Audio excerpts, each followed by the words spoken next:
ஒரு நாள் ஒரு சிறிய நாய்க்குட்டி சாலையில் நடந்து கொண்டிருந்தது. அப்போது குப்பை கிடங்கின் அருகில் ஒரு பழைய சட்டை பாய் கிடப்பதை அது பார்த்தது. நாய்க்குட்டி இது எனக்கு பயன்படும் என்று நினைத்து அந்த சட்டையை எடுத்துக்கொண்டு தனது வீட்டுக்கு கொண்டு வந்தது. வீட்டிற்கு வந்த பிறகு நாய்க்குட்டி அந்த சட்டையின் மேல் ஏறி அமர்ந்தது. அப்படியே அமர்ந்தவுடனே அந்த சட்டை காற்றில் பறக்க ஆரம்பித்தது. சட்டை மெதுவாக ஆகாயத்துக்கு உயர்ந்து நாய்க்குட்டியை கொண்டு வானத்தில் சுற்றி வந்தது. இதைக் கண்டு நாய்க்குட்டி மிகவும் ஆச்சரியப்பட்டு, அடடா, நான் வானத்தில் பறக்கிறேனே என்று நினைத்தது.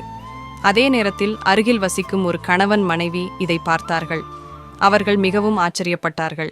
இந்த சட்டையை இரவில் திருடிக் கொள்ளலாம் என்று அவர்கள் மனதில் திட்டமிட்டார்கள். அன்றிரவு அவர்கள் இருவரும் அமைதியாக நாய்க்குட்டியின் வீட்டிற்கு வந்து அந்த சட்டையை திருடி எடுத்துச் சென்றார்கள். அடுத்த நாள் அந்த கணவன் மனைவி இருவரும் அந்த சட்டையின் மேல் அமர்ந்தார்கள். உடனே அந்த சட்டை மீண்டும் வானத்தில் பறக்க ஆரம்பித்தது. ஆரம்பத்தில் அவர்கள் மிகவும் மகிழ்ச்சியாக இருந்தார்கள்.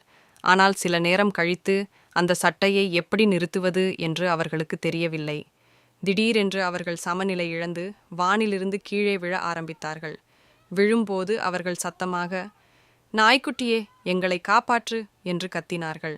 அதை பார்த்த நாய்க்குட்டி உடனே சிவபெருமானை, சங்கர பகவான், நினைத்து பிரார்த்தனை செய்தது. ஓ சங்கர பகவானே, தயவு செய்து இவர்களை காப்பாற்றுங்கள். நாய்க்குட்டியின் வேண்டுகோளை கேட்டு சிவபெருமான் தோன்றினார். அவர் அந்த கணவன் மனைவியை கீழே விழாமல் காப்பாற்றினார். பின்னர் அந்த மந்திர சட்டையை மீண்டும் நாய்க்குட்டிக்கு திருப்பி கொடுத்தார். அதை பார்த்த கணவன் மனைவி தங்களுடைய தவறை உணர்ந்து நாய்க்குட்டியிடம் மன்னிப்பு கேட்டார்கள். அப்போது நாய்க்குட்டி சிறிது சோகமாக, எனக்கு ஒரு கவலைதான் இருக்கிறது. யாரும் இன்னும் எனக்கு லைக் மற்றும் சப்ஸ்கிரைப் செய்யவில்லை என்று சொன்னது. அதை கேட்டு அவர்கள் சிரித்து, நாங்கள் கண்டிப்பாக லைக் மற்றும் சப்ஸ்கிரைப் செய்வோம் என்று சொன்னார்கள். அதன் பிறகு அனைவரும் மகிழ்ச்சியாக வாழ்ந்தார்கள்.